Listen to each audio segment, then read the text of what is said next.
President Trump putting California Democrats on blast over the state's growing homelessness crisis, tweeting just moments ago, California leads the nation by far in both the number of homeless people and the percentage increase in the homeless population. Two terrible stats.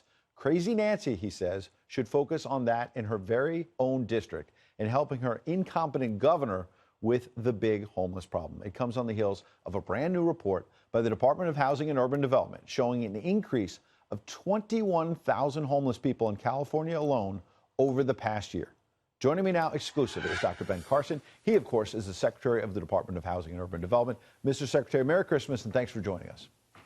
Merry Christmas, Ed. Nice to be with you. Talk about the depth of this crisis. That is a shocking number that your department has put out. 21,000 more people in California this past year are homeless, on top of the high numbers. Yeah, it's truly amazing. We've actually been making very good progress over the course of the last decade in terms of homelessness, except in California. And year over year, if you take the other 49 states, if you subtract California, the rate of homelessness is actually going down. But California, 16.4% increase. And you have to ask yourself the question, why is that happening? Why are people being drawn to that situation? Well, there are a number of reasons. It's not a simple fix. First of all, you have a significant number of people with disturbances in their mental capacity. We have drug addiction, and we have people who simply cannot afford to live in a place where you have so many regulations that drive up the cost of everything. Yeah. And I know that the governor recently said, can you just give us 50,000 more vouchers? And can you make sure that we have fair market rent values? We have to realize that all of those vouchers come out of a pool of money that doesn't grow just because you say grow it.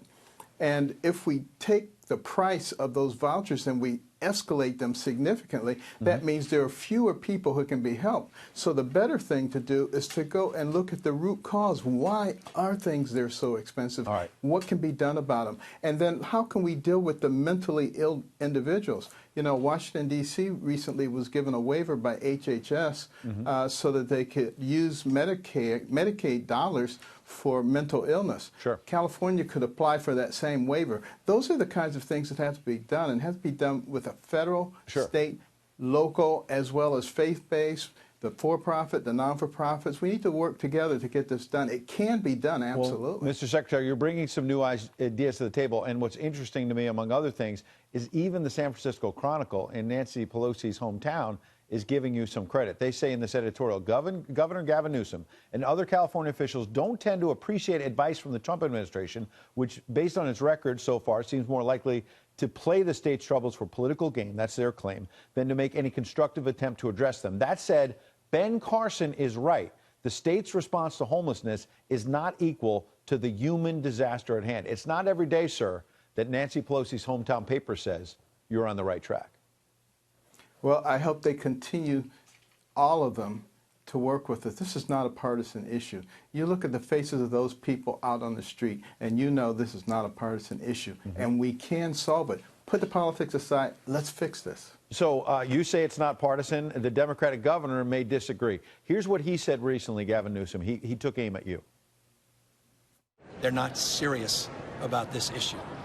They're playing politics with it. Expect nothing but division coming and emanating from the folks at HUD and the Trump administration. And if they want to surprise me, we will celebrate that, and they will be applauded and embraced. And I would love to be surprised.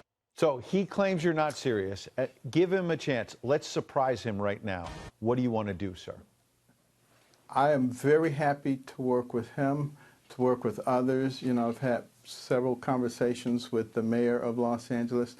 We're willing to sit down and talk about it, but the ground rules are that we have to use facts.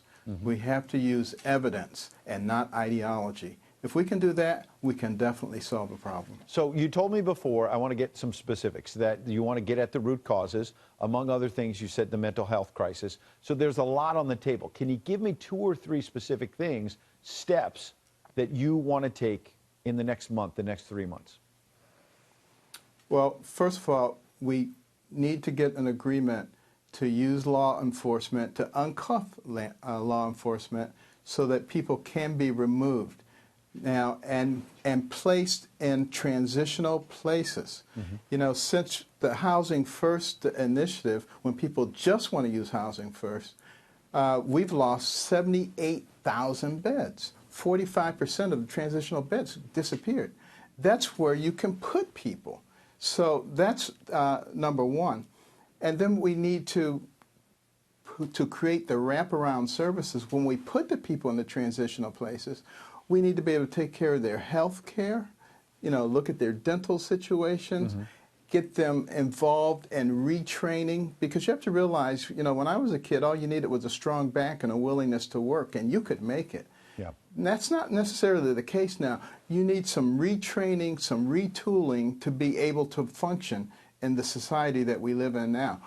It's our responsibility to help people do that, and then they can get out of dependency. That will be a benefit to our entire society. So those are some specifics. So what's the timetable? When is the Trump-Carson plan rolled out?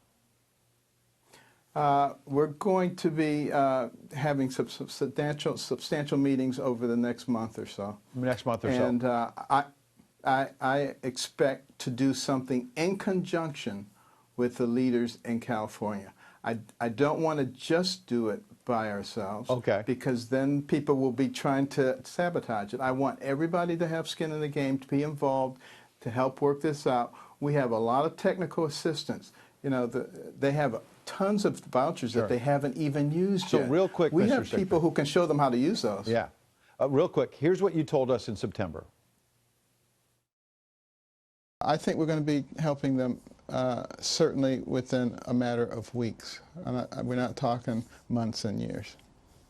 And there's the plan in place? We are discussing multiple possibilities. So that was more than 3 months ago. You said we're talking about weeks, not months. What happened? Well, we have been out there. I have not found the same urgency in the leadership in the state that I had hoped to find. Let's put it that way. Yeah. So last point, how do you light that fire? The president seems to be trying to do it on social media, saying the federal government's going to step in. What's your message to the governor tonight? My message is, let's put the people first. Let's not worry about the other peripheral issues. These are our fellow human beings. And it's Christmas time. Think about what the Bible says. In the book of Proverbs, the 14th chapter, the 31st verse, it says, "He that oppresses the poor reproaches his maker, but he that honoreth him has mercy on the poor." Let's think about some mercy on the poor. Let's think about real compassion.